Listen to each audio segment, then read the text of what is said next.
वैष्णवी आगोने मृत्यू प्रकरणापासून चर्चेत आलेले आयपीएस अधिकारी जालिंदर सुपेकर यांचे रोज वेगवेगळे कारनामे समोर येत आहे, परंतु अजूनही राज्य सरकारने त्यांचं निलंबन केलं नाही। जालिंदर सुपेकर यांनी अनेक घोटाळे केले। कैदींकडूनच 500 कोटी रुपये दे नानासाहेब गायकवाड आणि गणेश गायकवाड यांच्याकडे, तशी मागणीही केली होती। तसंच हेच नानासाहेब आणि गणेश गायकवाड यांना अटक झाली त्यावेळेस त्यांचे जे बँकचे लॉकर जप्त झाले, त्या लॉकर मधील जे सोनं आहे ते सोनं यांनी गायब केलं, असंही यांच्यावर आरोप नानासाहेब गायकवाड यांच्या वकिलांनी केला आहे की 100 ते 150 कोटींचे यांनी सोने नाणे गायब केल्याचा आरोप केला आहे। त्यानंतर बंदूक परवाना जे आहेत ते त्यांनी खुलेआम वाटले पुणे जिल्ह्यामध्ये। अनेकांकडनं 20 लाख रुपये त्यांनी घेतले आणि पुणे जिल्ह्यामध्ये बंदूक परवाने ते वाटत राहिले। त्याचप्रमाणे कैदींना जे दिवाळीच्या वेळेस फराळ भेटतं त्या फराळामध्ये पण सुपेकर यांनी खूप मोठा घोटाळा केला आहे।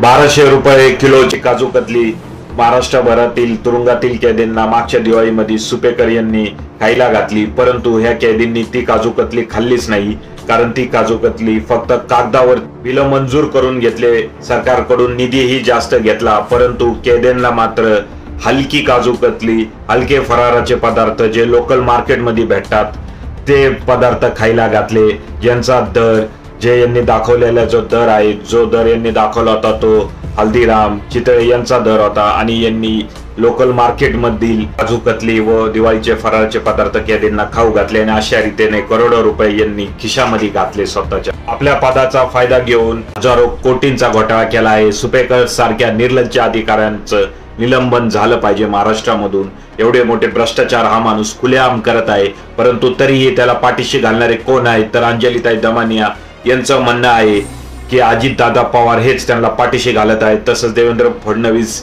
हे पण त्यांना पाठीशीच घालत आहेत, त्यामुळेच त्यांचं अजून निलंबन झालं नाही। एवढे करोडोंचे घोटाळे करून एक पोलीस अधिकारी आपल्या पदाचा कसा गैरफायदा घेत आहे हे आपण आता उघड उघड पाहत आहेत आणि यांच्यावर काही चौकशीच करत नाही आहेत। फक्त चौकशी करू असंच उपमुख्यमंत्री आणि मुख्यमंत्री म्हणत आहेत, परंतु ही चौकशी कुठे चालू आहे हेच लोकांना समजत नाही आहे।